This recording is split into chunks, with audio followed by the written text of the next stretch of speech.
이 시간 우리 함께 읽은 본문의 말씀을 가지고 생명과 평강의 언약이라는 제목으로 하나님 말씀 전하겠습니다.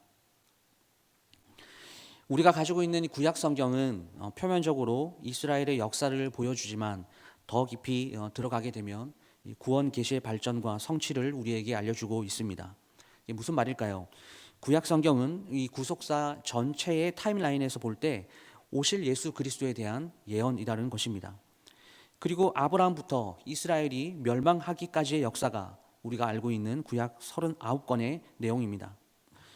오늘 본문이 포함된 말라기는 이스라엘이 왜 하나님의 심판을 받아서 멸망했는지에 대한 이 정보를 주는 구약의 마지막 책입니다. 이 마지막 책에는 이스라엘을 향한 하나님의 애절한 사랑의 마음이 너무나 잘 나타나 있습니다. 결과적인 내용들을 좀 요약해서 말씀을 드리면, 그동안 이스라엘의 범죄함에 지치실 대로 지치신 하나님께서 오늘 마지막으로 이 인간들에게 대화를 건네시는데요, 하나님을 버리고 자기의 소견대로 갈 때까지 간 이스라엘 백성들과 이 진솔한 대화가 되지 않는 겁니다. 그래서 하나님이 이렇게 대화가 통하지 않고 자신의 말씀에 순종하지 않는 인간들과 대화를 단절하시는 것을 끝으로 구약이 닫히고 이스라엘은 우리가 잘 알다시피 신구약 중간기 시대를 맞이하게 됩니다.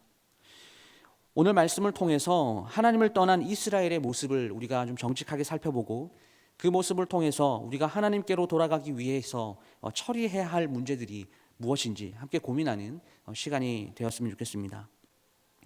이 말라기라는 예언자는 이 개인적인 신상에 대해서 우리가 별로 아는 게 없습니다. 왜냐하면 역사서에 말라기라는 예언자의 어떤 활동상 이런 것을 우리가 엿볼 수 있는 것이 별로 없기 때문입니다.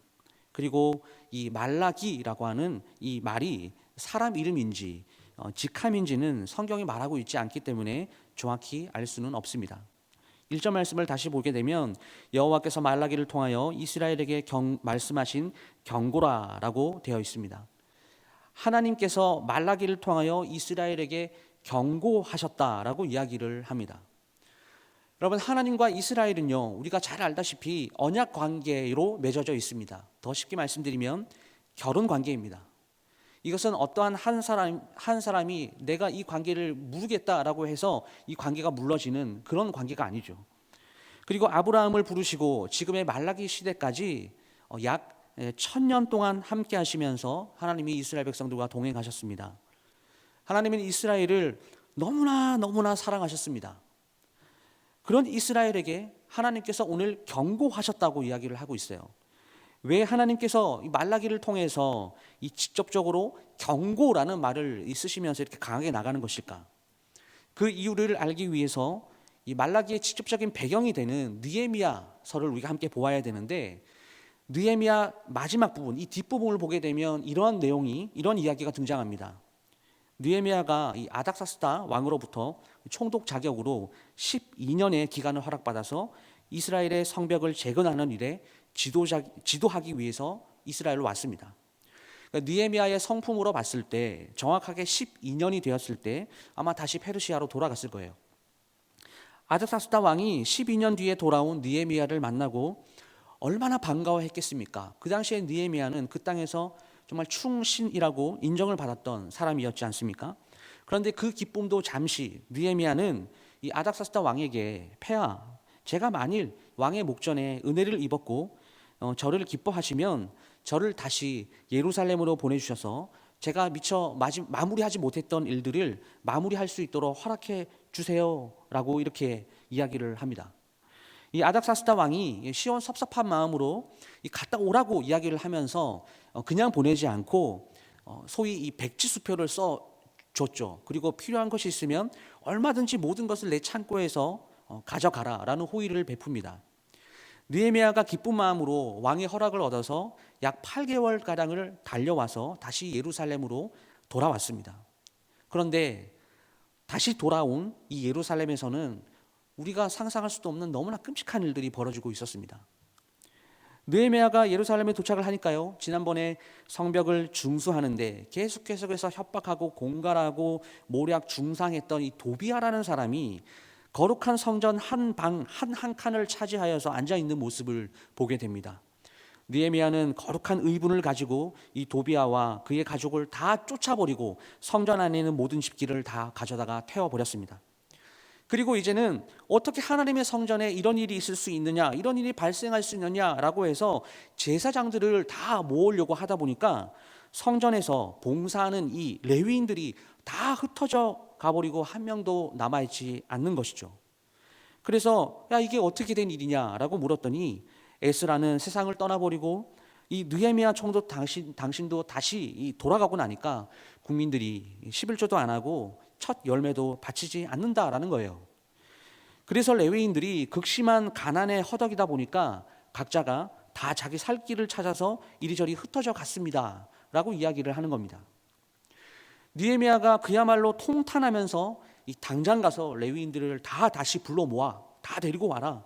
그리고 제자리에 앉히고 모든 백성들을 다 다시 불러와서 정상적으로 11조를 드리고 첫 열매를 가져오기로 하나님 앞에서 다 맹세를 시킵니다. 그런 이야기가 느헤미야 마지막 부분에 나오는 이야기입니다. 그런데 느헤미야가 언제까지 이 이스라엘의 지도자의 역할을 할 수 있겠습니까? 매번 이 그들을 감독하고 이 11조를 가지고 오냐 가지고 오지 않냐 이런 것들을 조사하고 느헤미야가 언제까지 그렇게 하겠냐 말이죠. 그리고 나아가서 느헤미야마저 세상을 떠나고 난 후에 그 예루살렘 사람들의 이 신앙생활, 신앙 패턴들이 어떠한 방향으로 진행되었을까요? 지금까지의 이야기를 토대로 해서 우리가 그 이후의 역사들을 한번 생각해 보면 더 좋아지지는 않았을 겁니다. 더 엉망이 되었을 것이다 라는 것이죠. 이쯤 되니까요, 하나님께서 이제 지쳐버리시는 거예요. 바벨론 포로 이후에 이 이스라엘 백성들이 하나님이 참 신입니다. 아브라함과 야곱과 그 이삭, 그 조상들의 하나님은 한 분밖에 없습니다 라는 것을 이스라엘 백성들이 확실하게 배웠습니다. 심지어 느헤미야와 에스라가 있을 때는요, 성경 통독까지 해봤던 사람들이에요. 근데 또 다시 이런 식인 거죠. 에스라도 없고 느헤미야도 세상을 떠나다 보니까 이렇게 부패하고 타락하고 제멋대로 신앙생활을 하고 있는 거죠. 하나님께서 이제는 정말 지쳐서 낙심해 버리는 겁니다. 지금 아브라함부터 이 말라기까지의 시간이 약 1000년의 시간입니다. 이 1000년을 하나님께서는 때로는 이스라엘을 칼과 기근과 연병으로 심판하셨던 적이 있고, 그래서 이 마지막 남은 사람들을 바벨론 포로로 잡혀가게 해서 70년씩이나 영적 교육을 시키셨고, 다시 예루살렘으로 돌아오게 해서는 대대적인 종교개혁, 성경 통독까지 했는데 결론은 에스라하고 느헤미야가 사라졌다고 해서 이스라엘 백성들이 다 다시 예전에 자신의 그 소견대로 옳은 대로 하나님 없이 생활하는 이런 모양으로 다시 돌아가 버리니까 하나님이 그냥 하늘이 캄캄한 거예요. 여러분, 이런 기가 막힌 상황이 말라기서를 이해할 수 있는 역사적인 배경입니다. 그러니까 이런 배경 없이 말라기를 보게 되면 이 구약의 마지막 책이 잘 이해가 되지 않는 거죠. 말라기는 단순히 11조에 대해서 이야기하고 있는 책이 아닙니다. 지금 하나님 마음은 이걸 어떻게 하면 좋으냐, 내가 1000년을 이렇게 언약관계, 마치 부부관계로 동행을 했는데 어떻게 이들이 나를 사랑하지 않고 죄악의 길로 가고 하나님을 배도하고 자신의 소견에 옳은 대로 사는, 어찌 이러한 생활을 할 수 있는가, 이러한 마음인 거죠. 하나님의 이 1000년의 사랑을 하루아침에 아무것도 아닌 것처럼 만들어버리는 이스라엘 백성들이 참 이해가 되지 않습니다. 그런데 이 하나님의 마음은, 이러한 하나님의 마음은 전혀 알지 못하고 새로 지은 스룹바벨 성전에서 이스라엘 백성들이 무성의하게 형식적으로 뭔가를 하긴 합니다. 8절 말씀 보시면 만군의 여호와가 이르노라, 너희가 눈먼 희생 제물을 바치는 것이 어찌 악하지 아니하며 저는 것 병든 것을 드리는 것이 어찌 악하지 아니하냐, 이제 그것을 너희 총독에게 드려 보라, 그가 너를 기뻐하겠으며 너를 받아주겠느냐. 하기 싫으면서 억지로 하나님께 제사하는 거, 예배 드리는 건 너무 번거롭다라고 하면서요, 이 코웃음 쉬면서 정결한 제물을 가지고 나와야 되는데 눈먼 것, 저는 것, 병든 것, 이런 것들을 가져와서 그것을 하나님께 예물이라고 바치는 거죠. 그러니까 하나님께서 이렇게 말씀하시는 겁니다. 그걸 너 총독에게 갖다 줘봐라. 그걸 받겠느냐? 사람이 세운 그 왕에게도 좋은 것, 최고의 가치 있는 것을 드리는데 어떻게 하나님 앞에 가지고 나오는 이 재물들을 사람 인간 왕에게 가지고 오는 재물보다 더 가치 없는 것들을 가져와서 하나님 이것이 예물입니다 라고 바치냐, 이런 거죠. 이쯤 되니까 하나님께서 그래, 이 헛된 재물을 좀 가져오지 못하게 너희 중에서 누가 제발 성전문을 좀 걸어 닫을 자가 있었으면 좋겠다. 아무 성의도 애정도 정성도 없이 그저 예배도 형식주의에 빠지니까 하나님 마음이 상하는 것입니다. 이런 배경 속에서 오늘 하나님께서 마지막으로 이스라엘 백성들을 만납니다. 이 분위기가 지금 말라기 분위기예요. 여러분, 이 부부가 만약에 이런 상황에서 만난다면 그 분위기가 어떻겠습니까? 험악합니다. 서로 말도 잘 못 건네요. 누가 먼저 말을 좀 시작을 해야 되는데 입이 안 떨어지는 거죠. 왜요? 서로가 지금 폭발 직전에 있으니까요. 근데 이때 하나님께서 이스라엘 백성들에게 먼저 대화를 시도하십니다. 지금까지 살펴본 바로 하나님께서 이 대화를 하고 싶은 상황이 아닌 상황이에요. 지금은 그냥 심판을 내리셔도 아무런 지장이 없는 이런 상황 가운데서 하나님께서는요, 심판을 해버리시는 게 아니라 마지막으로 대화를 지금 이스라엘 백성들에게 하고 싶어 하신다라는 거죠.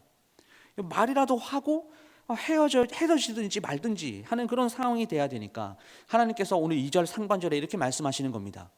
내가 너희를 사랑하였노라. 그런데 여러분, 오늘 이스라엘 반응, 말이 떨어지게 무섭게 이스라엘 반응은 어떠한가요? 2절 하반절에 주께서 어떻게 우리를 사랑하셨나이까 이렇게 말을 합니다. 사실 우리가 성경을 읽을 때는 평범하게 주께서 어떻게 우리를 사랑하셨나이까 라고 이렇게 읽지만 이것은 하나님께 대항하는 말이에요. 하나님을 원망하고 하나님을 배도해서 하나님께 뭔가 이렇게 외치고 싶은 그런 말인 것이죠. 반항하는 거예요. 그러니까 이 말씀을 읽을 때는요, 좀 이렇게 격하게 우리가 바라봐야 됩니다. 내가 너희를 사랑하였노라 라고 하나님께서 말씀하시는데 주께서 어떻게 우리를 사랑하셨나이까 라고 이렇게 반문하는 거죠. 지금 이스라엘 백성들의 감정이 뭐 때문인지 모르겠는데 이렇게 상해 있습니다. 여러분, 첫 마디부터가 이렇게 대화가 안 되고 있어요. 하나님께서 천년의 사랑을 한마디로 사랑하였다라고 이렇게 요약을 하고 있는데 백성들은 주께서 우리를 어떻게 사랑하셨나이까 이렇게 나오니까요, 하나님 눈이 캄캄한 거예요. 하나님을 배반한 백성들을 향해서 하나님께서는 지금도 긍휼을 신실하게 베푸시려고 하는데 이제는 그것조차 거부해버리는 이 무지한 백성들의 모습을 우리가 보고 있는 겁니다. 여러분, 그럼 우리가 한번 생각해 보죠. 하나님께서 이스라엘을 사랑하지 않으셨던 적이 있습니까? 단 한 번도 사랑하지 않으신 적이 없습니다. 어떻게 사랑하셨습니까? 광야에서는요, 낮에는 구름 기둥을 주셔서 더위를 피하게 하셨죠. 밤에는 불기둥으로 춥지 않게 해주셨어요. 만나와 메추라기를 주셨습니다. 그리고 반석에서는 물이 나오게 하셔서 광야에서 먹고 사는 문제를 해결해 주셨습니다. 그리고 홍해를 갈라주셨죠. 요단강 물을 마른 땅과 같이 건넜습니다. 그리고 절대 열세인 가나안을 순종함으로 성공적으로 정복하게 해 주셨습니다. 나라가 망해서 바벨론의 포로로 끌려 노예 생활을 하던 백성들을 다시 예루살렘으로 돌아올 수 있도록 허락해 주셨습니다. 하나님의 사랑이 아니면, 하나님의 긍휼하심이 아니면 이 모든 것이 어떤 말로 설명이 되겠습니까? 이것은 하나님께서 이스라엘에게 베푸신 은혜입니다. 그런데 무지한 백성들은 이스라엘을 향하여 베푸신 사랑, 그 은혜를 주께서 어떻게 우리를 사랑하셨습니까? 라고 반문하면서 아무것도 아닌 것으로 바꾸어 버렸어요. 6절 말씀 보시면 내 이름을 멸시하는 제사장들아, 나 만군의 여호와가 너희에게 이르기를 아들은 그 아버지를, 종은 그 주인을 공경하나니 내가 아버지일진데 나를 공경함이 어디 있느냐? 내가 주인일진데 나를 두려워함이 어디 있느냐 하나 너희는 이르기를 우리가 어떻게 주의 이름을 멸시하였나이까 하는도다. 하나님께서 계속 반복해서 이런 말씀을 하시는 거예요. 그러면 하나님께서 자꾸 이스라엘 백성들과 이렇게 대화를 시도하시는 그 이유가 무엇이겠습니까? 이렇게 말씀하시는 그 하나님의 마음이 무엇이겠어요? 우리는 여기서 이렇게 말씀이 기록되어 있는 이 문자 이면에 있는 하나님의 말씀을 발견해야 됩니다. 하나님의 마음을 알아야 돼요. 이제 그만 나를 떠난 그 길에서 돌아와서 나와 함께 하자. 우리 다시 시작해보자. 이런 하나님의 간절한 절규와 바람입니다. 그러나 이스라엘 사람들은 꼬박꼬박 말대꾸를 하는 거예요. 주님께서 무슨 말씀을 하셔도 자기 잘못을 인정하지 않고 회개하려고도 하지 않습니다. 하나님께서 이처럼 자신을 배도하는 그 길로 나아가는 이 백성들에게 오늘 말라기를 통해서 지적하는 것은 두 가지입니다. 첫 번째는 나를 떠난 것과, 그리고 두 번째는 불신앙의 모습을 지적하셨죠. 그런데 이런 것들을 지적했을 때 이스라엘 백성들이 하나님께 돌아오나요? 안 돌아와요. 회개하지 않는다라는 거예요. 말라기 2장 4절과 5절 말씀 보시면 이렇게 기록합니다. 만군의 여호와가 이르노라. 내가 이 명령을 너희에게 내린 것은 레위와 세운 나의 언약이 항상 있게 하려 함인 줄 너희가 알리라. 레위가 나와 세운 언약은 생명과 평강의 언약이라. 말라기 선지자가 하나님의 심정을 가지고 이스라엘 사람들에게 나아갔습니다. 이스라엘 사람들에게 꼭 알려주고 싶은 것이 있었는데 그게 뭐냐면요, 레위와 세운 나의 언약. 이게 뭘까요? 하나님과 이스라엘 사이에 맺어진 언약. 이 출애굽기 레위기를 받을 때 그 어떤 엄숙한 그 결혼 관계, 그 언약식, 그 율법을 말씀하시는 것이죠. 이게 바로 혼인 서약서를 말하는 거 아니겠습니까? 혼인 서약서를 우리가 임의대로 파기할 수가 있습니까? 없습니까? 절대 그럴 수 없습니다. 그래서 하나님은 이스라엘 백성들에게 이 율법을 기억하고 다시 나에게로 돌아오라고 오늘 간격히 요청하고 있는 것이죠. 사실 하나님의 입장에서는 이스라엘에게 오늘 뭔가 거창한 것을 요구하고 있지 않습니다. 하나님의 율법을 기억하는 것, 그리고 그 혼인 서약서에 적힌 내용들을 확인하고 하나님께로 돌아오기만 하면 되는 거죠. 아주 단순한 것인데 이마저도 이스라엘 백성들은 귀를 닫고 거부해 버립니다. 그렇다면 왜 이스라엘은 레위와 세운 언약을 기억해야 하는 것입니까? 그것은 하나님께서 주신 율법 자체가 생명과 평강의 언약이기 때문입니다. 그런데 지금 이스라엘 백성들은 하나님을 끝까지 배도하고 끊임없이 암흑의 터널로 가는 길을 선택하고 하나님을 떠나서 다른 곳에 마음이 팔려 있습니다. 말라기 2장 8절 말씀 보시면 너희는 옳은 길에서 떠나 많은 사람을 율법에 거스르게 하는도다. 나 만군의 여호와가 너희에게 이르노니 너희가 레위의 언약을 깨트렸느니라. 이스라엘 백성들이요, 하나님께서 우리에게 주신 그 생명과 평강의 언약을 깨트렸어요. 하나님이 일방적으로 파기하신 것이 아니라 우리 인간이 깨트려 버린 겁니다. 하나님의 마음을 너무나 아프게 했다라는 거죠. 그래서 하나님은 말라기 선지자를 통해서 이런 이스라엘 사람들이 내 마음을 이렇게처럼 아프게 하는구나 계속해서 이야기를 하십니다. 그러나 이스라엘은 끝까지 들으려고 하지 않죠. 그리고 하나님께서도 어떻게 우리를 사랑하셨습니까? 주님께서 어떻게 우리를 사랑하셨습니까? 라는 이 반복적인 물음에 이제 지치기 시작하시는 거예요. 그리고 말이 통하지 않는 이스라엘 백성들에게 마지막 한 가지를 당부하시는데 그것이 말라기 4장 4절에 나옵니다. 내 종 모세에게 명령한 법 곧 율례와 법도를 기억하라. 하나님께서 이스라엘 백성들에게 끝까지 율법을 기억하라고 말씀하십니다. 그 레위와 세운 언약, 그 혼인 서약서 말씀을 말이죠. 그리고 하나님께서 지금 당장이라도 이스라엘을 심판하실 수 있으시지만 이스라엘을 너무나 사랑하는 마음, 이스라엘을 너무나 긍휼히 여기시는 그 마음으로 마지막 한마디를 하시고 구약을 마무리하는데 말라기 4장 5절과 6절 말씀입니다. 보라, 여호와의 크고 두려운 날이 이르기 전에 내가 선지자 엘리야를 너희에게 보내니 그가 아버지의 마음을 자녀에게로 돌이키게 하고 자녀들의 마음을 그들을 아버지께로 돌이키게 하리라. 돌이키지 않으면 두렵건대 내가 와서 저주로 그 땅을 칠까 하노라 하시니라. 이렇게 해서 말라기부터 세례 요한이 나타날 때까지 대략 한 400년으로 우리가 보고 있는데, 그 기간까지가 단절된 기간입니다. 이것을 우리가 신구약 중간기라고 부르죠. 이때의 이스라엘의 역사는 강대국 사이에 이스라엘이 껴서요, 이 나라에 먹히고 저 나라에 먹히고 하는 이스라엘의 어떤 쑥대밭과 같은 역사입니다. 그리고 결국 이스라엘, 이 예루살렘이라는 이 나라는 역사 속에서 사라지죠. 모든 이스라엘 유대인들이 흩어져 버리는 이 최악의 역사가 바로 신구약 중간기의 역사입니다. 말씀을 마무리하도록 하겠습니다. 오늘 우리는 말라기의 말씀을 살펴보았습니다. 분위기가 어떤가요? 정말 상처받으신 그 하나님 아버지의 마음이 우리 마음 가운데 느껴지십니까? 이스라엘 백성들이 어떻게 하다가 이 지경까지 오게 되었습니까?